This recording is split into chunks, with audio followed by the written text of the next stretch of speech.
Olá, amados, sejam muito bem-vindos ao podcast Ative Seu DNA e Valnice Milhomens. Aqui nós falamos de estratégias e ferramentas para enriquecer seu espírito, sua alma e seu corpo.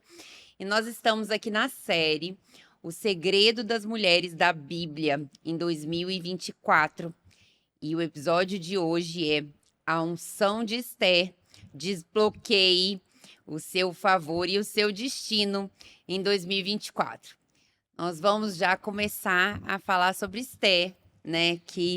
Esther, vamos falar sobre a história de Esther.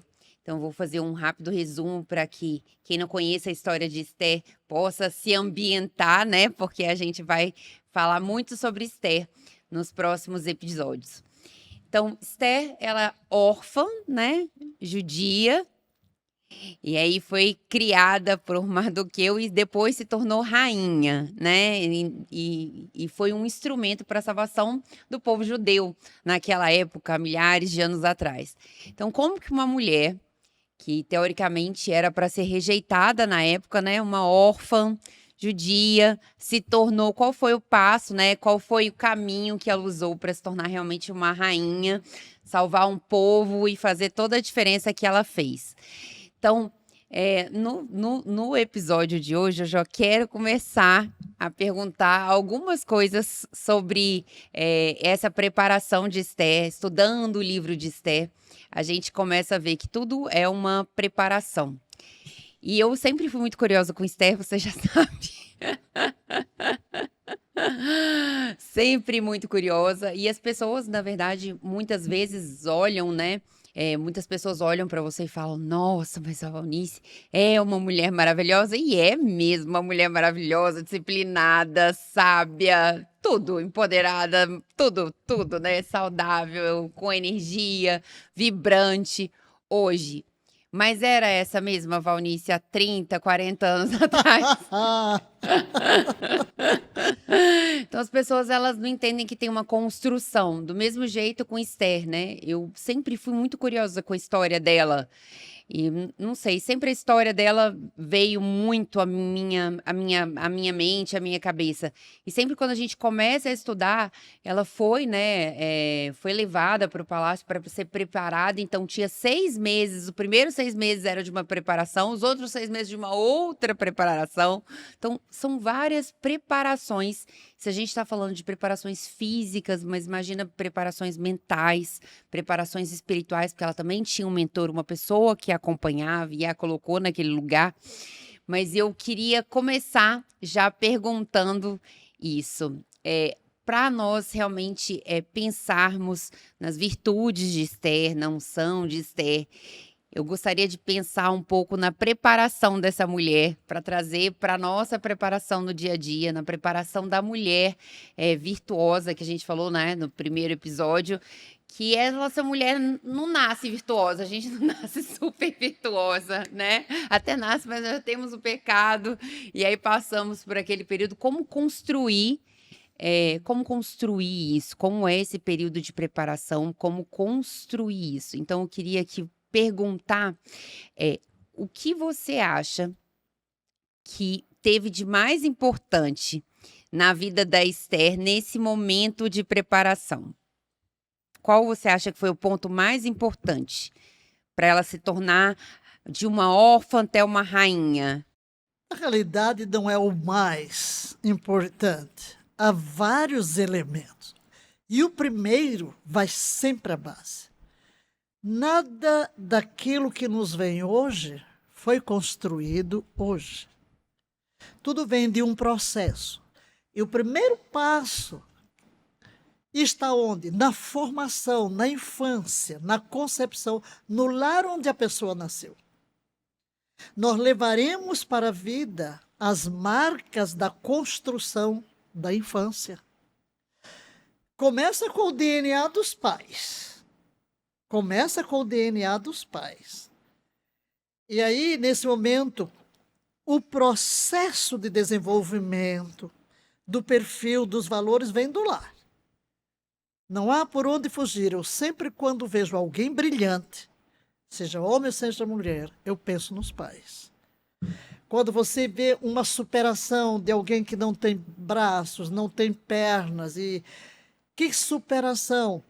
Um dia destes mesmo, eu tive o privilégio de receber aqui uma aluna do IBPFé, que toda a comunicação dela é através de um computador.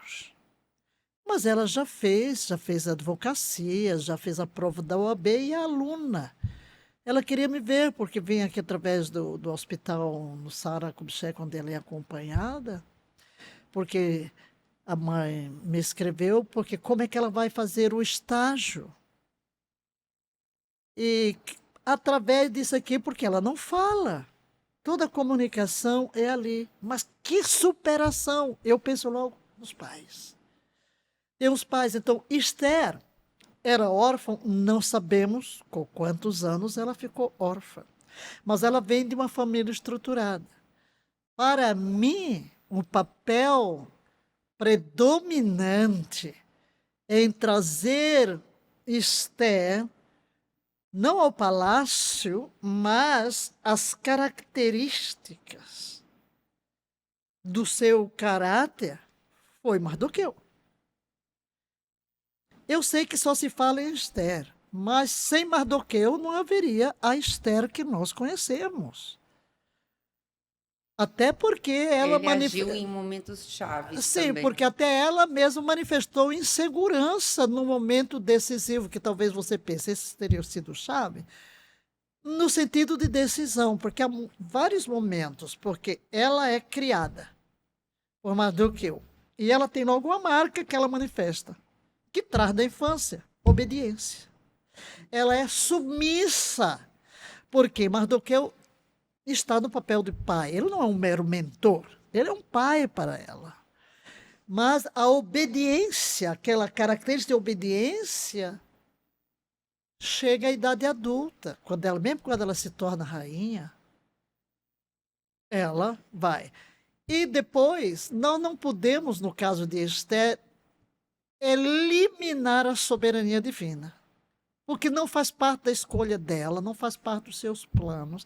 E é o que acontece muitas vezes nas nossas vidas. Coisas com as quais não sonhamos, que nem sequer pedimos, Deus coloca nas nossas mãos. Mas não foi o que você pediu, não era o que você queria. Você nunca imaginou, mas Deus, como a Bíblia diz, que antes que houvesse um dia na nossa vida, Ele já tudo registrou no seu livro. Ele vai descortinar, vai criar as circunstâncias necessárias. Então, aquela nossa confiança em Deus, descanso em Deus, estar atento às oportunidades que surgem, é muito importante. Porque um preparo. Esther não foi preparada para ser rainha. Mas o que ela trouxe da infância no momento certo, por que que ela chega e encontra graça? Porque ela é levada para onde? Para um harém. Ela queria ir para um harém? Meu Deus do céu, nunca. Nunca pegar uma virgem judia e colocar num harém. Uau, mas ela não tinha escolha. É a ordem do rei. Mas quando ela está ali, ela usa a oportunidade de quê? De ser submissa. Por que que ela estava sendo submissa ao chefe do harém?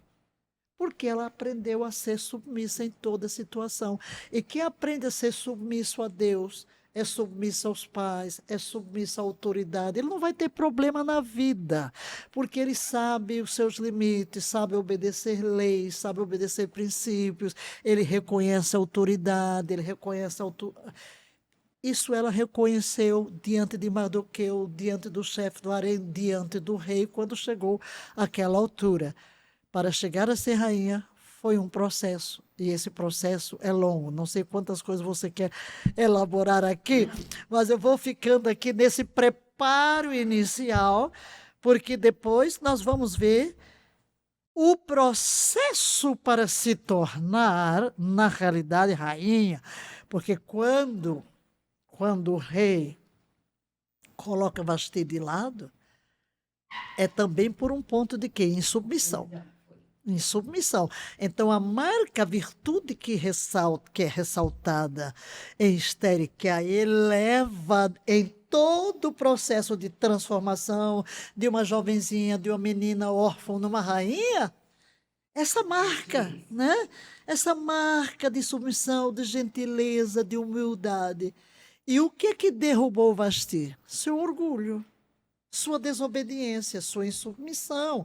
Porque se o rei está reunido com toda a sua liderança mundial, vamos assim dizer, todos os grandes de todas as províncias, e ele manda chamar a esposa, a rainha, e ela não vem, é um desrespeito. Talvez ela tenha sua razão, já está bêbado, vou lá, vou me rebaixar, mas foi o que derrubou. O que derrubou Vasti foi o mesmo espírito que elevou Esther, submissão.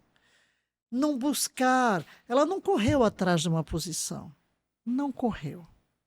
Não correu. Outra coisa, mulheres, que eu aconselharia muito a mulher, não fique lutando por uma posição. Deus tem um propósito para a sua vida. Você vai ser honrada. Porque as características que você desenvolve, essas características de obediência, de submissão a Deus, de confiança, de oração, porque você vai ver que na hora que ela está em perigo, ela recorre a quem? A Deus, ao jejum, à oração. E aí onde ela vai vencer. Não lute.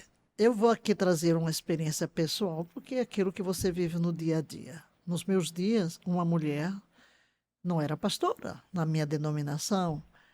E quando veio o comunismo em África e todos foram embora, eu fiquei sozinha. Nós não tínhamos um pastor, homem, nem mulher, não era pastora. E como batizar? Então a junta disse, dê prerrogativa para batizar. Mas quando o fato de eu batizar se tornou um escândalo para vários no Brasil, eu disse, não vou batizar. Fiquei orando para Deus mandar um homem, e Deus mandou. Até o povo dizia, ele é o Batista e Valnice é Paulo de saias.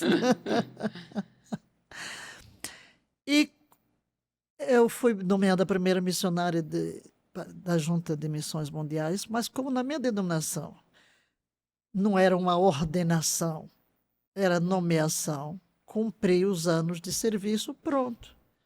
Para a junta, eu sou ex-missionária da junta. Eu voltei para o Brasil com o chamado divino, pregando, ensinando. E queriam me chamar de missionária. Eu digo, não sou nada. Eu não sou nada. Eu sou Valnice. Você não é missionária? Não, não sou nada. Eu estou pregando, estou tudo, mas não sou nada. Eu sou uma serva. Eu sou só uma serva. Sou só uma serva. Mas é um pastor meu que pega vários artigos sobre a minha vida, manda para a Organização de Ministros Evangélicos do Brasil. E ele me mandou uma carteira de missionária.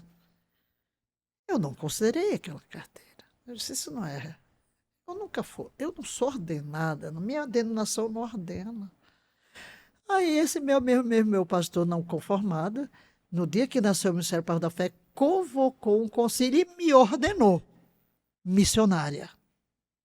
Ordenou missionária. Aí foi ordenação num concílio de pastores de várias denominações. Mesmo assim, eu não considerei. Por quê? Porque a ata não estava...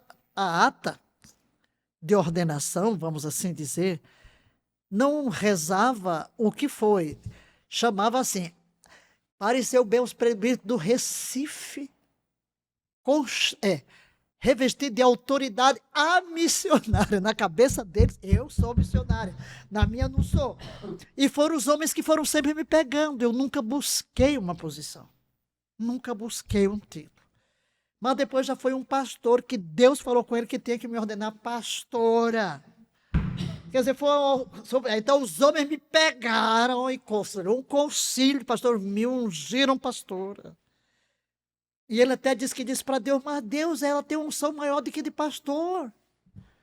Ok, mas aí depois foram os homens que me pegaram num congresso para me ungir apóstolo. Eu nunca corri atrás de nada, pelo contrário, eu fugi de tudo.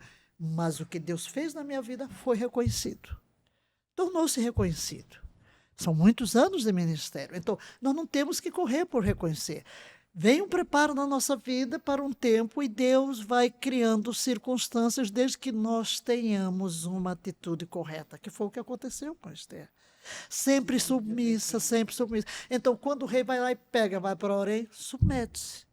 Quando tem que prestar o tratamento, beleza. Ok, ela aceita o processo. Se torna linda, bela, né? Mais formosa, mais bela. E é tão interessante que quando ela vai para o rei, porque as outras que iam aproveitavam, né, para pedir um mundo de coisas para levar. Ela não quis se mostrar. Ela não quis competir. Ela seguiu o ritual de uma forma simples e só levou aquilo que o chefe sugeriu. E imediatamente ela encontra favor.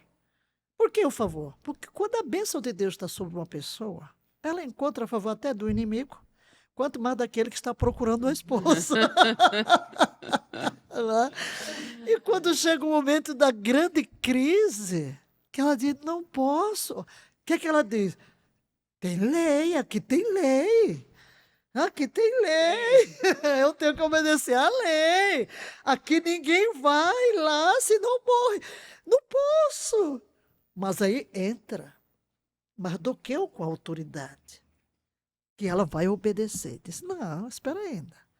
Se de todo te calares, socorro e livramento de outra parte nos virá. Mas tu e a casa do teu pai perecereis. E não pense que chegaste, vais te livrar. Mas quem sabe, se não foi para um tempo como este, que chegaste a este reino. Então, é Mardoqueu que identifica. Então, um pai aqui, ele se tornou não apenas um pai biológico, mas um pai espiritual. Podemos chamar de mentor e tudo, mas ele foi muito mais. E a relação que ela tinha com ele é de submissão. Então, reconheça líderes, pais, mentores que Deus coloca na sua vida.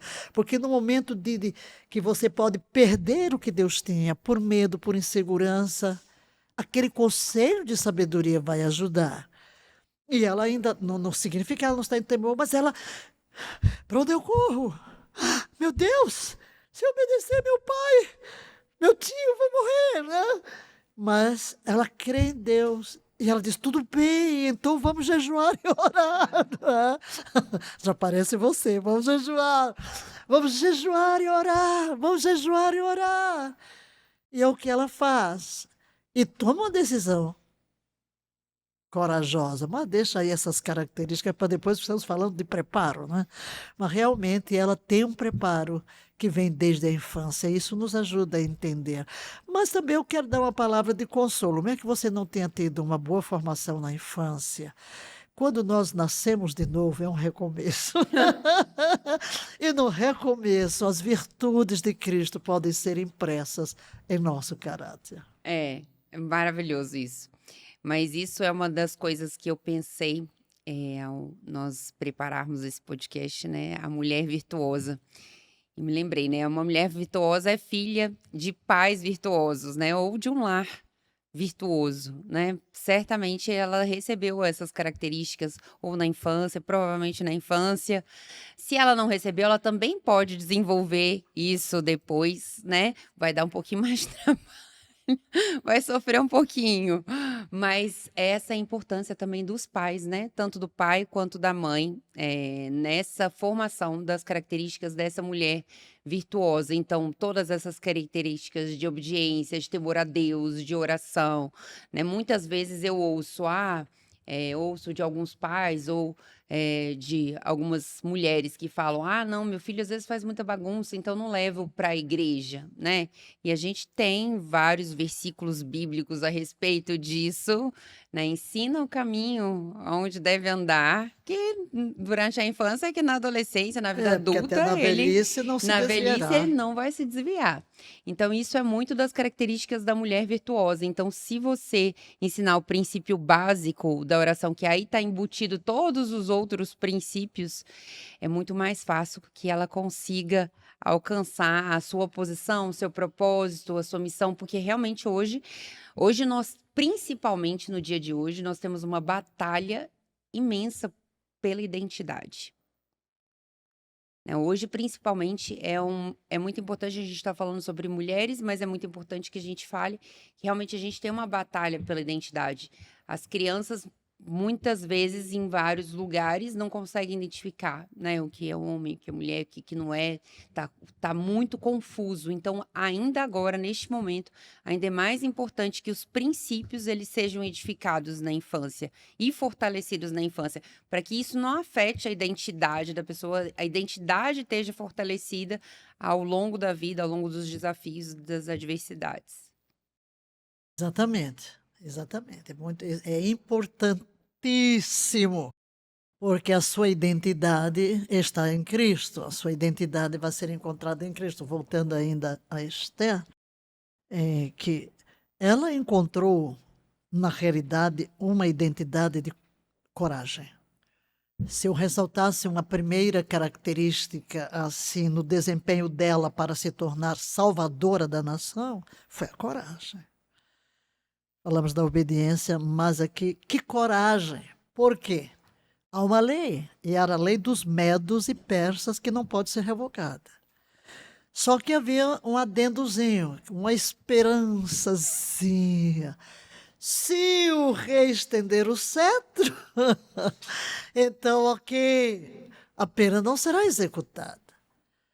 Mas quando ela está orando, jejuando, orando, Deus, meu tio está pedindo de mim algo que ultrapassa minha habilidade, a identidade. Quem sou eu? Quem sou eu? É verdade que eu cheguei a ser rainha, mas sou simplesmente coroada. Eu não tenho função de governo. Eu não me. Ele faz um mês que ele nem me chama, né? Mesmo sendo a esposa, é um mês que ele nem me chama. Eu não sou nada aqui. O fato de eu ser rainha não diz muito. É aquele glamour de aparecer na festa, coroada, para que o rei se orgulhe de ter uma mulher tão bonita. Mas o que eu faço aqui? Eu não desempenho nada. Então você pode começar a olhar para dentro de você como uma posição inferior. Inferior. Eu não tenho voz. Eu não tenho palavra. Mas o que está em jogo? A destruição de todo um povo de onde viria o Messias. Na realidade, havia ali uma luta contra principado, e já que a gente está vivendo hoje esse mesmo principado que estava por trás de Amã, nos dias de Esté, o mesmo, é o que está operando hoje no Hamas. Inclusive, Amã era uma gazeta de Agag. Agag, aquilo que Deus disse que haveria luta contra. Vem de lá, daquela área onde até o dia de hoje um principado satânico opera para destruir o povo de Deus. O mesmo espírito que estava em Amã é o que está hoje, é o que estava ali. Então havia uma guerra espiritual para destruir o povo de onde veio Esther. Agora, na soberania e sabedoria divina, ele trouxe-a ao palácio. Deus precisava dela. Deus sabia o que ia fazer, mas ela não sabia. Ela está simplesmente sendo obediente ao que a gente tem que fazer. Você nunca sabe como Deus vai usar você amanhã. Você se olha, quem sou eu? Quem? Mas, de repente, em 3 dias de oração, ela é revestida de coragem. Ela é revestida de poder. É Deus que nos reveste desta coragem. É Deus. Então, em Deus, você vai se ver outra pessoa. Você vai virar uma leoa. Você vai virar uma gigante. E aí você vai ser decidida. Outra característica. Decidida. Irei ter com o rei. Se perecer, pereci. Ok. Não me negarei ao meu papel, mesmo que eu tenha que morrer. A morte já está decretada. Então, se morrer, não mudou nada. Mas eu vou. Se perecer, pereci. E então chega o momento. E aqui tem a sensibilidade feminina. A mulher tem que usar os atributos que Deus lhe deu. A mulher leva o homem para onde quiser. Na realidade é essa. A mulher leva o homem. Eu costumo dizer assim, lá, por que o diabo foi tentar Eva e não foi tentar Adão? Por quê? É porque o homem, ele é atraído pelo que vê, na mulher, pelo que vê. E Não adiantava a serpente falar: olha essa fruta tão bonita, tão cheirosa. Você não pode mais nada. Ai, que cheirosa. Ai, que linda. Não, você até estranho, o negócio é esse. Mas a mulher, né? O homem é atraído pela beleza, pela feminilidade e tal. Então o que é que faz ela? Se apronta. Ela se veste, se apronta da melhor maneira, deve ter usado a melhor maquiagem dos dias, o melhor perfume, o melhor penteado, a roupa mais bela, mais glamourosa. E como ela sai de 3 dias de jejum, está brilhando com a glória de Deus. E ela vai sabendo que vai contra a lei. É coragem. É coragem. Mas aqui entra outro elemento: fé. Tem lá uma cláusulazinha que diz que se ele estender o cetro, eu vou. Deus inclinará o coração do rei para onde ele quiser. Então, a coragem é a mãe da fé. A fé e a coragem andam de mãos dadas. E nesse momento você vê que Esther corajosamente chega ali no palácio. E quando o rei olha, está deslumbrado. Como é que vai matá-la? Não tem como, o coração derrete, estende o cetro. O que tu tens, rainha Esther? Até metade do reino te será dado. Aí entram outras, vou parar por aqui para não entrar na próxima, porque cada fase da vida de Esther, acho que é por isso que você se impressionou com ela, porque cada fase da vida de Esther tem uma lição imensa, que uma mulher que pode ser usada por Deus hoje para salvar sua nação, salvar sua família, que eu acho que é o tema maior que Deus quer ver em cada mulher nos dias de hoje. Que nós sejamos mensageiras das boas novas, que sejamos canais de Deus para a redenção. Mulheres redentoras no sentido de canais para a redenção. Cada fase desta história nos dá uma marca. E aqui eu deixo mais 2. Coragem e fé. Maravilhoso, né? Então, nós estamos aí nessa série do Segredo das Mulheres da Bíblia, agora falando bastante sobre Esther, com o intuito que realmente as mulheres possam se levantar, seguindo o Espírito, nesse ano de 2024, para realmente salvar primeiro a sua família, sua igreja, o seu trabalho, salvar e realmente curar os lugares aonde ela for, que ela possa realmente usar todas as marcas dessa mulher virtuosa e também do caráter de Cristo para realmente fazer a diferença no seu dia a dia, para fazer a diferença das pessoas à sua volta. Então não esquece de compartilhar esse episódio, também se inscrever aqui no canal, curtir e nos siga lá no Instagram, @doutora Joana Costa, @Valnice Milhomens, e te esperamos aqui no próximo episódio.